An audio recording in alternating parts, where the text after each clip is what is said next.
Well, I'm excited today. We are getting back on the horse with the Get to Know Your Wedding Pro podcast. We have Lauren Allee here of Pacific Northwest Weddings, LLC. How are you doing? I'm doing really well, thank you.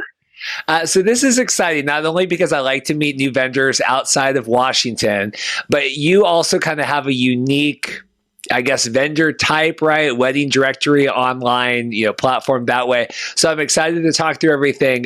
First off, how is your week going? We're recording on a Friday. We're trying to get out of here alive. Oh man, it's fun. Single parenthood, baseball season, wedding magazine just launched this week. Lots of planning. So keeping my head above the water. That's good. And so you guys are digital online, but obviously, so anyone can access it, but you're based down outside of Portland, right? So where's home base? Home base is around Tigard, Oregon. We keep in the southwest suburbs. That's where my family and I have settled and love it. So what is Pacific Northwest Weddings? What do we have going on here? Yeah, Pacific Northwest Weddings is a digital magazine and website dedicated to try to change the perception and culture of what is a wedding and talk about things that normal, like big publications, try to shy away from.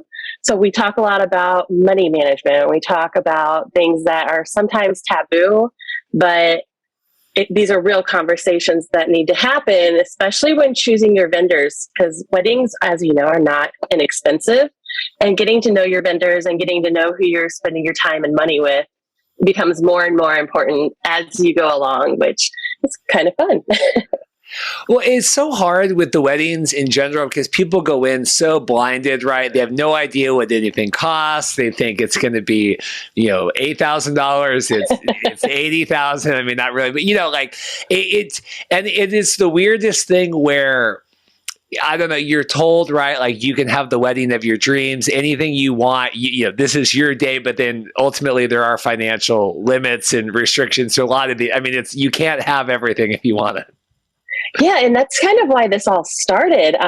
So my background is a little different. I don't come from publishing at all. I actually am my big girl job, as I call it. I'm an operations director for a single home family builder here in Portland. So I'm a numbers and marketing and management kind of lady. I've been obsessed with weddings my entire life. I was in the bridal industry about, 20 years ago in Indiana with a bridal shop. Yeah, I got engaged right around the time the pandemic started, and I consider myself a fairly intelligent human being. I'm very well-versed in money management and things like that. But I didn't have the contacts out here. Didn't quite know where to start. It was all very overwhelming. And I started looking for resources on how do you even start pricing out a photographer? What does this mean? And having a lot of these questions, and I'm kind of a seeker. So it became more and more fascinating as the planning process went on. Just to talk with these vendors and find out so much more about how they dedicate their lives and what all goes into, sure, you see the big price tag of a wedding photographer, $2,000-3,000 for a day's worth of work, but it's really not. It's months of digital editing, and there's prep and everything that goes along with it. And so I started doing some market research and saw that there were some, Oregon Bride and Seattle Bride, and there were these companies putting out physical magazines, but there was no regional resource that I could find that really was coming at it from a different point of view. It's not necessarily a profit generating thing. I don't anticipate making a profit until probably year 3-4 as we develop what we're building. But really about the curiosity side is, okay, well, I want to know more. How do we get going? And so that's kind of where it all came from. And I'm like, well, can I do this? I love the graphic design part. I miss that part of my life, and found a great team and started going. The engagement didn't work out, but by God, the business side did. And it's brought so much joy and fulfillment for my life. So that's good. Well, I'm sorry to hear about the engagement. Yeah, I'm happy to hear about, but because I really understand when you're talking where you're coming from.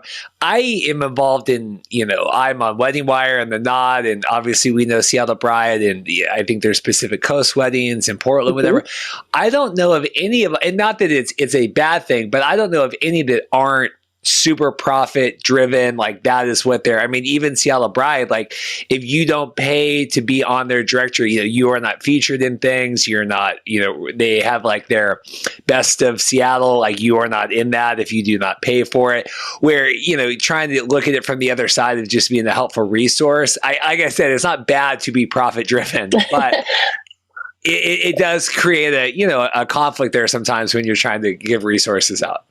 It can get very difficult. And there is a reason things are profit driven. I've been a part of Chicago Bride before, and I got to see that side of it.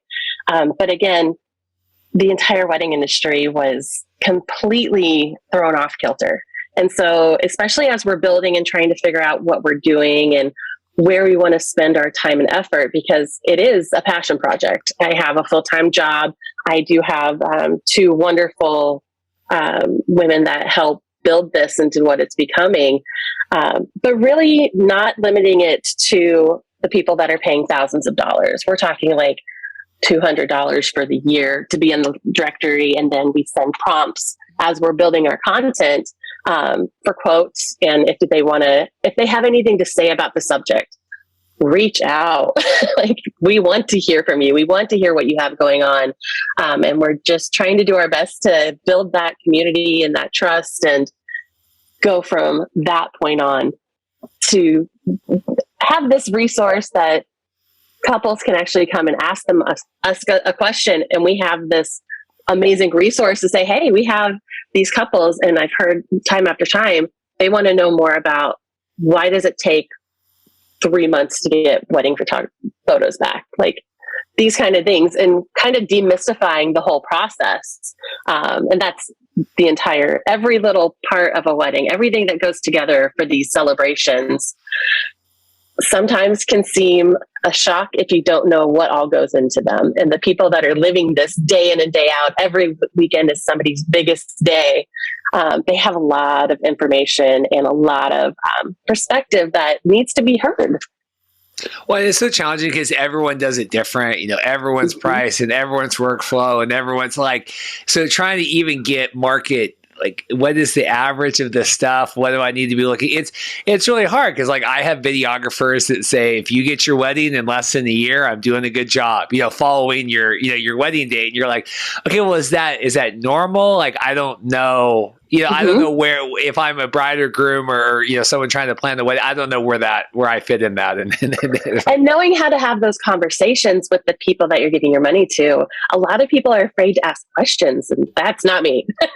I want to know why and when and how, and it helps as long as we can have these meaningful conversations without like seeming like, oh, I don't want to sound like I'm ignorant. I'm like, there's no wrong questions, especially when you're talking about something so near and dear to your heart, and being able to represent all different types of vendors, all different types of, like, there's a lot of different people that are at the beginning of their business, in the middle of their business, they're scaling, or even they've been doing it for 30 years and they're just looking for the right kind of client, because there is a right kind of client and there's a right kind of wedding vendor for the client themselves. There's so many options out there. Trying to figure out who to trust and who is going to click with you is, you can't, as a wedding vendor, you can't do all weddings, and that's just not feasible. Just like you want to just make sure you have that right fit. Well, and I think it's interesting too, how I always try, as the videographer, right, establishing those relationships. I think people look at their photographer, right? Okay, I really got to know my photographer, or like maybe my planner, right? I really got to get to know them. But a lot of these other vendors, right? Well, maybe it's not as personality driven, right? Like, do I care if I know the venue owner? Do I care if I know the florist? Where ultimately, you really do have these long-term relationships with all these people. especially now with COVID, like we've had people on the books for, 2.5 years, right? And you're like, this is like a really, really long relationship that maybe, a couple years ago you booked someone 6 months out. Okay, whatever, we move on. We're living with these people and people are planning a lot further out. So you're trusting these people with your money and your date a lot further out than you were even a couple years ago, right? And weddings have changed. The pandemic, for the first time in, I would say, 100 years, the idea of a wedding and what these celebrations mean and what they look like on a higher level has shifted a little. It made us reevaluate, what do we really want? How are we going to be authentic to ourselves? Do we really want everybody I've ever met and their friends to come? Or do I want to be on a beach with my fiance and two good friends and just supporting that and celebrating those types? I mean, I know some of my best friends that are just, I want everybody to come to a giant party and we're going to have just this huge blowout. And then I know a few of mine are like, I'm going to go climb up to the top of a mountain and just enjoy it there, and being happy and unapologetic for celebrating every type of wedding. And we really work on representation, our language, being as inclusive as humanly possible. I like to have plus size and other types of couples and from every single walk, just because I want to normalize love and celebrating that and being as authentic as humanly possible. It's just as important if you spend $500 on your wedding or if you just don't even count anymore. Each wedding is special, and really making sure those are shown and normalized, I guess. Oh, it's hard. It's hard being inclusive. I think people, as progressive as the Pacific Northwest is, I think vendors struggle with that, having the right language, even in like your contracts and your questionnaires and things like, put bride name here, groom name here, like those things matter, and like as much as I hate to have like, I think I have person A and B here because I don't even want to have like, well, who's person one and who's person two, but it's hard. Like, it's a very hard conversation. And I'm from the Midwest. Let's be honest. The Pacific Northwest is a million light years ahead. And I constantly just on a daily basis, I'm just I have to retrain my brain. And these are conversations that'll happen for the next couple generations. I think it's going to constantly keep progressing forward. Even marriage license, they now have person A and B, but it's very much like person A isn't even asked if they're going to change their name. So there's little strides, and this is not something that ever changed overnight. But being aware and just checking yourself. We don't say bridal anymore. What bridal shows? It's all wedding shows. And that's really hard because for myself, it's never said as something that's like, oh, I'm excluding this. It's like, no, literally my brain only has so much bandwidth. And that's how I've been saying it for years. But every now and then I start to say it. And then I'm like, wait, okay, hold on, backtrack. We're having a wedding show on May 22nd. Would you like to join us? That kind of thing. So just being aware and constantly self-checking and self-regulating, and having, as we put out content, having at least 3 or 4 different people go through it as we're doing it and getting opinions and ideas. And okay, is there something I overlooked? Because it happens. Yes, as a Washington Commanders fan, I will tell you that no one was ever stuck in calling anything a certain name and not being able to adjust. I can tell you that that's never happened before. So before we get too deep into this, so you guys are a digital online wedding magazine. So walk me through kind of what is the process, the product, the service, kind of what does this look like? Yeah, we put out a quarterly magazine. Right now it's myself, where we start the whole process with what's the overall theme of this going to be. Starts about 6 months from launch. I know my communications director would love for me to start sooner and go a lot faster, but it's a little bit fun when you're juggling a lot of things. In 10 years, when I talk to you and it's all a streamlined process and that's the only thing I'm doing, it's a little different. But so we start thinking about, okay, what is this? What overall theme do we want to talk about? This month, we launched our sustainability issue. So the overall idea is, no matter what choices people are making, whether you want a green wedding or just wanting to know your options, or if you want to start thinking with more of a sustainable mindset, what is out there? Who's doing what? What are the little tiny things you can do that make actually a fairly significant? And just knowing that nobody's judging you for whatever you do, but these are the options. So we started by looking at different wedding pros that we know and wedding pros that we don't, and saying, hey, here are the article titles. Here's a list of questions of things we'd like to cover. And so I send out a prompt to my wedding pros that are in my directory and some that are outside of it if I know that they're really focused on this topic. And they send us what they're thinking, what they're doing. And so that kind of builds the formation of these articles.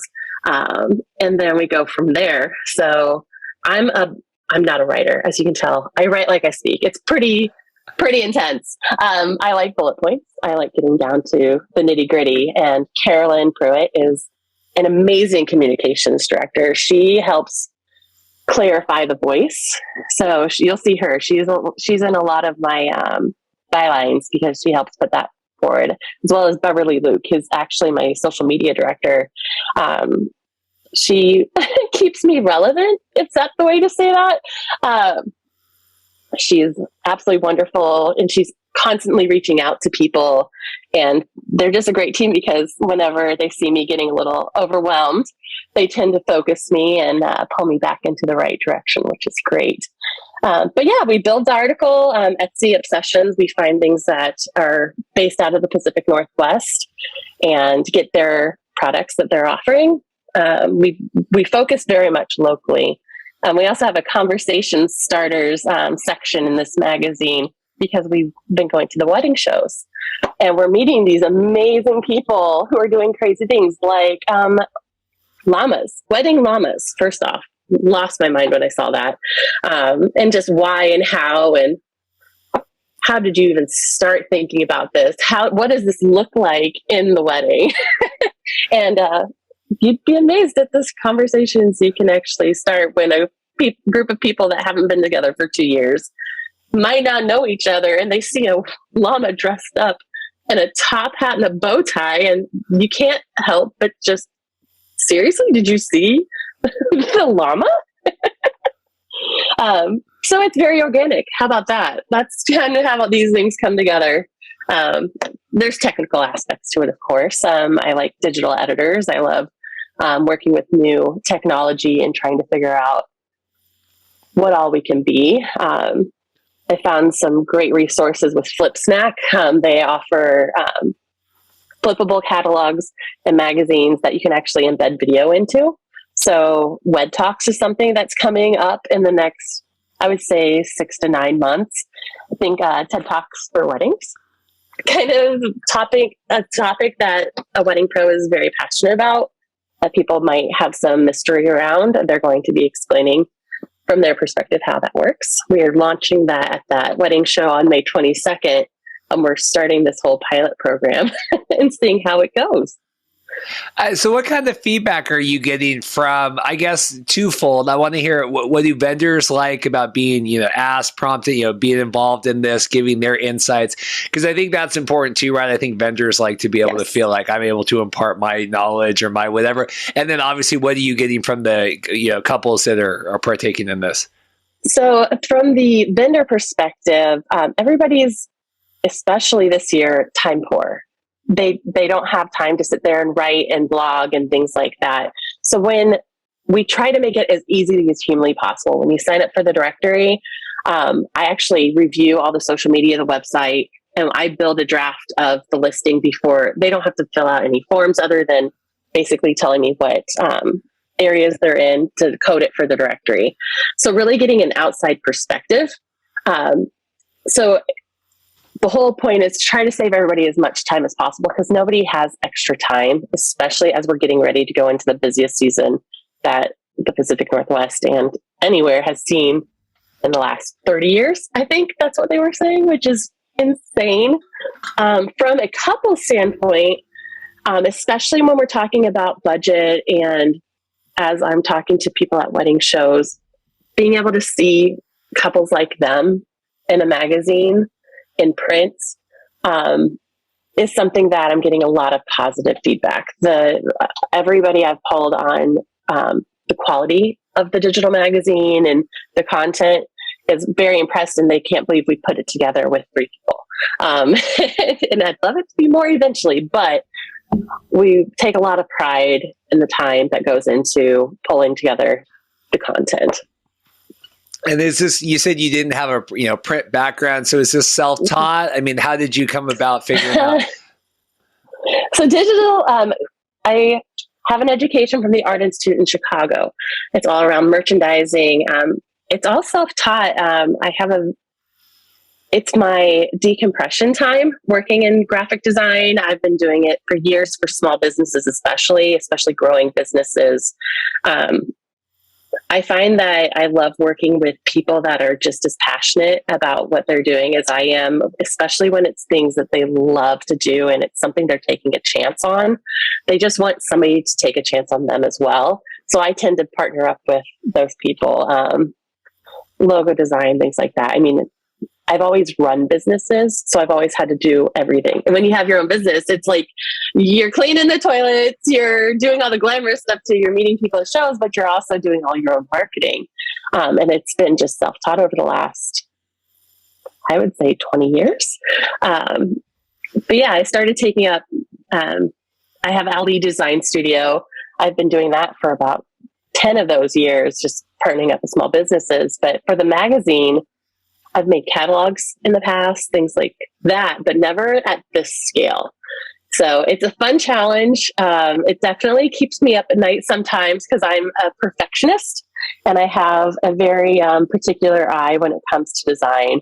The website is a constant, it's in constant progress. There's always something new I'm trying to figure out. What do I want it to look like? And how do we have so many articles that aren't up yet. So I'm actively seeking out other people that would love to learn the back end, or my 14-year-old son is trying to learn how to code right now. And he's like, "Well, can I help?" I'm like, sure, but I'm going to find somebody else too. But no, it's just something that's been self-taught and a drive in me. And I've always had a wonderful family to help support like me just taking time to do the things I love. And this is definitely the epitome of the entire last 30 years of my life. But that's exciting. I think it's, like we said, giving someone an approachable, right? Do you find, is that a goal, right? When you're giving the information out, having it be in an approachable, kind of digestible way for the clients? Yes, 100%. People are scared of things they don't know how to do, and they put things off when it's something. I'm very, very adamant that I'm very good at like 4 things. 4 things. Those are 4 things I'm very good at. And the other stuff, I'm okay with not being amazing at it. I outsource, or I find people that is their thing. I'm a part of a group called the Mob Nation. It is a group of mother-owned business entrepreneurs. We get together 2 times a week and we talk about things like this. It's like, no, this is my passion. I love graphic design. I love this part. If I can do this 100% of my time, my life would be, so much less stressful. And so we all come together and kind of think about, okay, well, if you do this, then I can do this, and then we can do this. And everybody raises up. Everybody has more fulfillment. Everybody has more joy. For the business side, I'm your marketing girl. Like, I love that. If anybody wants to sit there and chat about graphic design and digital design and marketing and SEO and all that fun stuff, I can do it forever. But to other people, that's maybe not their thing. So it's a little scary for them. Like, oh no, we got this. I've got your back. What's interesting too with that is like if you're good, certain things like then when you find people like that are so not good at that, right? You're like, how are you like, you know, we talk about this all the time on the show, right? You could be the greatest florist in the world and not know how to put together a website or not be able to do your web stuff or not be able to do your accounting. But sometimes when you see it, you're like, oh, they're really bad at this. So they really don't know what they're doing. And be okay with that. But I think it's all about coming to the realization that, okay, this is a pain point in my business. I hate writing blogs, but I know for getting conversion on websites, I need to have some content. Google's not going to rank me very high if I do not have content. And being aware of that first, that's a fun one to explain to my people in the directory. I'm like, hey, this is how you get more views. Like, this is how you generate buzz. We offer that service for you. We will help you build this content, but sometimes it just seems so scary. And being aware of that and being okay with that and knowing that you need to reach out to somebody else. If you don't have the budget for it, find a friend who loves doing that. Like, just being aware of your strengths and your weaknesses. I am the first one to admit I am the worst at organization. I actually have to have somebody come in and deep clean my house, because otherwise I don't even know what year it is half the time, month, anything. I'm just day to day. I get into design and my family has to come up and be like, you haven't eaten in 17 hours. Like, you need to turn off the computer and walk away. I'm like, oh, okay, yeah. So time management, not so good, especially when I'm doing something I love.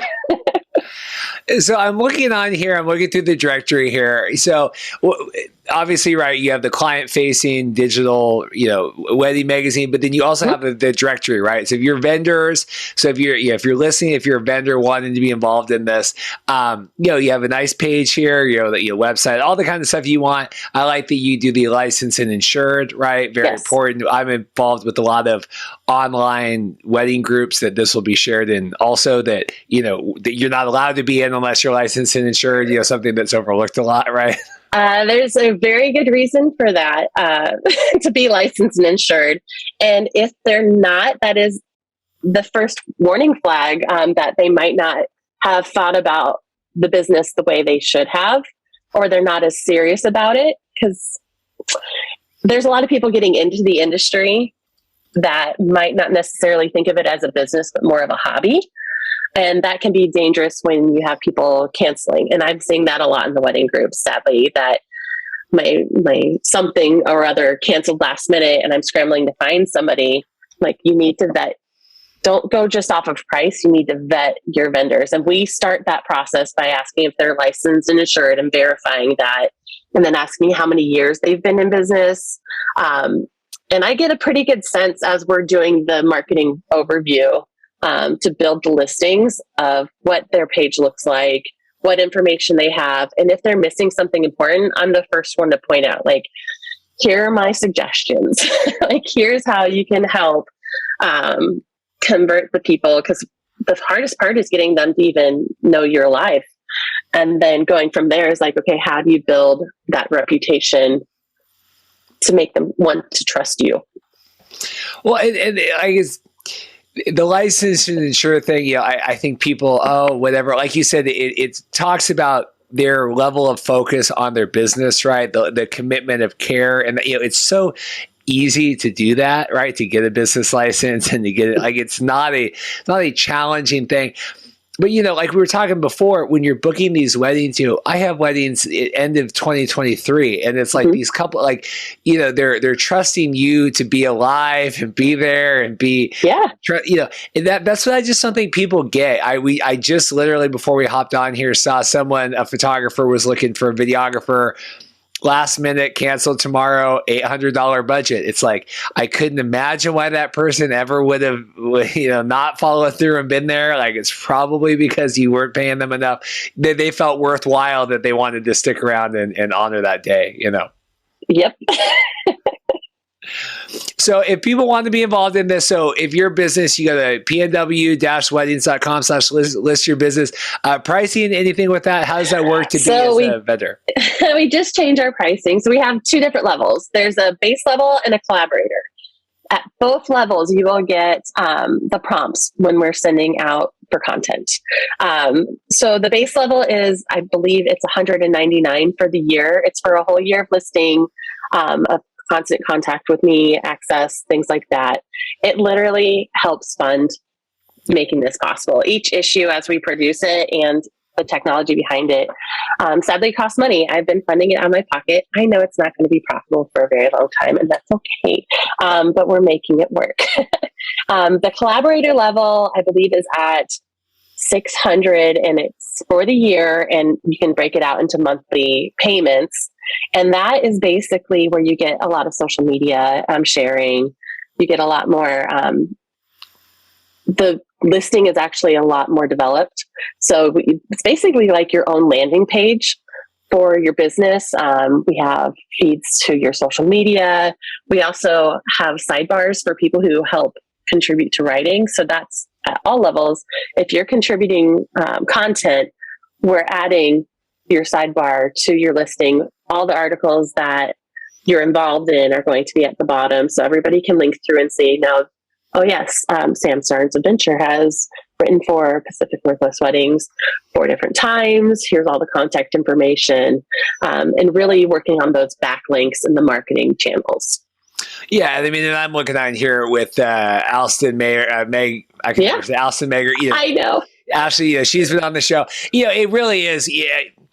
You make what you can with it, right? Hers is very well built out, right? Lots of content. I mean, obviously, if you're someone that's not submitting this, you're able to kind of choose your own. But I mean, for $200 for the year, I think if you're in the position to market and Wedding Wire and stuff. I mean, I pay $200 a month in Wedding Wire, and I think I pay the same in the Knot. I'm pretty sure I'm. So if you don't have $200 for a flyer for the year to kind of at least try out one of these, I think it's a good fit. Being able to have something where you can point your couples to as well, I think is cool too. Of like, here's where you can find more information about me.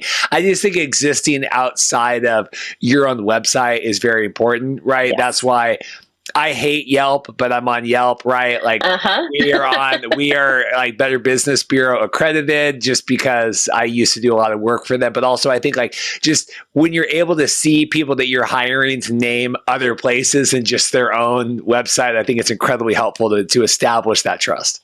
And we also offer badges that say as featured in Pacific Northwest Weddings magazine, things like that. We are very affordable in the industry. I know I'm admittedly, this is something, another thing I'm not great at is the sales pitch. I believe that a wonderful product sells itself. And that's why this is a building year. Next year is a building year as well. But making sure we can maintain a affordable budget so that we have a large breadth of people to pull from the knowledge base. We offer featured articles so people can tell their story. They can talk with our writers and we'll put together a 4 or 5 page spread on them and really focus on that. It's a business. I think a lot of people too. I would love to run this as a nonprofit. That is an option later. Right now, it's definitely not a nonprofit, but it's not profitable. But it's a starting business. That's just kind of how it goes. But the sentiment behind it is you're trusting us with your brand. And we're trusting our brand with you. It's all about a collaboration. It's a conversation and getting your story out there. And we're thrilled to do it. And every time we meet somebody new, it's exciting for us. And we're the first people to promote that. If you have an event coming up, if you put in our hashtag, our people in our directory know we check that daily. We're constantly pushing out content and sharing things from other people so that there's more eyes on what you're doing. Even was it Black Swan Events is on here, David? She was on the show forever ago. That was like an OG 4 years ago guest on the show. She is an incredible human being. So I noticed that her website, when I went to go look, because I was putting some quotes in a magazine for her website was down. I'm like, Gabrielle, are you still in business? Like, I know they just opened Amatera, by the way, in Portland. It's a beautiful winery. She had a huge hand in getting that thing off the ground, and it's absolutely gorgeous. The event space is beautiful. And she's like, no, I'm still in business. Okay. So she was we're constantly checking in on our vendors because they're amazing. And she is a wonderful human being who puts on these incredible events. So yeah. Well, this is good. I think you are a good front person for this. I think, obviously it's coming from a place of care and passion that way. I think realistic in terms of what are we hoping to accomplish here? Anything else that you want to make sure that we touched on that I didn't ask about, any features, anything for couples or vendors? I just want to make sure we get everything here that we possibly could. For couples, we have a newsletter that if you sign up for the newsletter, we do giveaways and weekly, just inspiration, kind of motivation. Planning a wedding is stressful. And even if you're planning a backyard wedding, you get to that 30-day point and there's a lot of stress and anxiety and a lot of interpersonal things that go on. So you're going to get some Monday motivation. You're going to get some just feel good things in your mailbox from people that honestly care about what your mental health and what you're doing. I'm going to launch coffee chats soon. We were joking in one of the wedding groups on Facebook, which is where a lot of things are happening. So if you're planning a wedding or if you're a wedding vendor, hop into these groups because that's kind of like the church basement right now of everything going on. Everybody's gossiping and talking what's going on. People are reaching out I have no family around. I want to talk to other people in my same situation. You know what? We're going to start doing coffee chats. I'm going to sit there in my pajamas and we're going to talk about wedding planning and how you're doing and just let people vent or talk through problems or talk about contracts, reading through your contracts, making sure everything's going on. Just a very informal kind of conversation. And the last thing I want to talk about is May 22nd, we're doing our first event. I have personal anxiety around wedding shows in general. There's a lot of people. I am an introvert. I work behind a computer and I love design and I love to observe. This wedding show, Maddie from Prindle Mountain and Ashley they're both helping me pull together what we're calling a boutique wedding show. There's no booths. It's all set up on the newly renovated Prindle Mountain in Washougal. It's the most gorgeous venue I've ever seen. It overlooks the Columbia River Gorge. We're going to have vignettes set up so you can see what different kind of wedding styles look like out there. Anne Marie from Myrtle Creative Co. is coming up and she's going to offer free mini engagement shoots on the overlook for couples that they can sign up when they buy their tickets through Eventbrite. And there's just a lot of different wedding pros that are going to come up, show off what they do. You can meet them. You can have a meaningful conversation. You're not limited by 75 people coming up behind you and kind of interrupting. So it's just going to be a fun day on the overlook. It's from 1 to 5 on May 22nd. There's tickets on Eventbrite. If it says you have to pay $5, go to our website. We have a link. It's free. Come up, reserve your tickets, and I'll be there. I'm very shy, but I love talking about weddings. If you start telling me about your wedding, I'm your best friend and I'll be your biggest cheerleader. Well, this is great. I really appreciate you taking the time to come on. This is great. Like I said, a lot of good ideas here. I think it's a good resource for the Pacific Northwest. We've mentioned the website a couple of times, but if they want to follow you, the website, follow you on social, where would they check out? So Instagram is PNW_wed, WED. Facebook is, I believe, PNW Weddings Magazine. And Twitter is PNW Weddings. They're all different. When you have a generic name like Pacific Northwest Weddings, it's very hard to nab that one. But everything's on our website. All the links are there. And we'd be thrilled to have you join the conversation because we talk a lot. And it's pnw-weddings.com. That's correct. Perfect. Well, thank you so much again. I really appreciate it. If you're like Lauren and you want to come on a future episode of the podcast, you can go to bestmadevideos.com/podcast guest. It's a nice, easy questionnaire to get you in the system. We'll get everything squared away. This has been another episode of Get to Know Your Wedding Pro. Thanks so much.